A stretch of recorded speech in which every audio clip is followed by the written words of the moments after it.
ভাইরে ভাই, এবার ম্যানচেস্টার সিটি ধরে নিয়ে আসছে আরেক ব্রাজিলিয়ান বিস্ময় বালককে।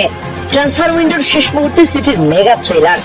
পেপ গার্দিওলার উত্তর যুগে ইতিহাসে যখন পুনর্গঠনের ঝড় বইছে, ঠিক তখনই ব্রাজিলিয়ান ফুটবলের নতুন এক ডায়মন্ডের দিকে চোখ পড়েছে স্কাই ব্লুজদের। প্রশ্ন হলো, কার দিকে হাত বাড়িয়েছে সিটি, কাকে আনতে যাচ্ছে? সবার আড়ালে আসলে হেরে নিয়ে চুপি সেরে নিজেদের কাজ সেরে ফেলতেছে কে এই ব্রাজিলিয়ান, যার জন্য 100 মিলিয়ন ইউরো রিলিজ ক্লোজ হাঁকাচ্ছে ব্রাজিলিয়ান ক্লাবটি? আসুন এই ভিডিওতে বিস্তারিত জেনে আসি।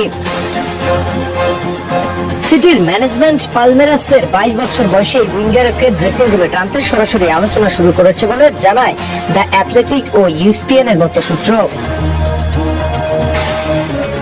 ডান পায়ে বল কাট ইন করে ভেতরে ঢুকে বাঁ পায়ের বিদ্যুৎ গতির শটে জাল কাঁপানো, এটাই তার সিগনেচার স্ট্রাইক।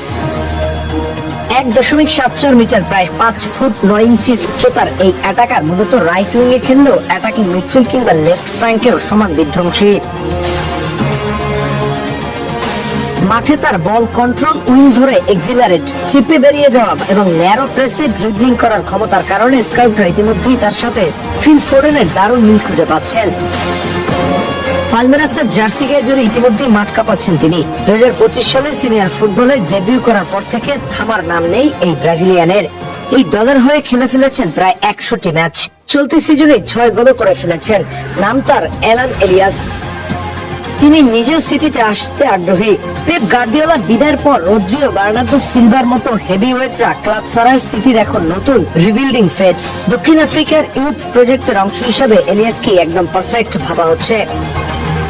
তবে ট্রান্সফার টেবিলের পথটা অতটা সহজ নয়। কিছুদিন আগেই অ্যাস্টন ভিলার 30 মিলিয়ন ইউরোর প্রস্তাব স্রেফ হেসে উড়িয়ে দিয়েছেন পালমেরাস। তাদের পরিষ্কার বার্তা হয় 100 মিলিয়ন ইউরো রিলিজ ক্লোজ মেটাও, না হয় আশা ছাড়ো। এখন দেখার বিষয় শেষমেশ সিটি কি করে। তবে যেভাবে এলানো সিটি দুই পক্ষই আটঘাট নেমেই আগাচ্ছে, হল্যান্ড ডকুদের সাথে ব্রাজিলিয়ান এই ছেলে যে মাঠে বাজিবাদ করবেই সেটা উড়িয়ে দেওয়া যায় না।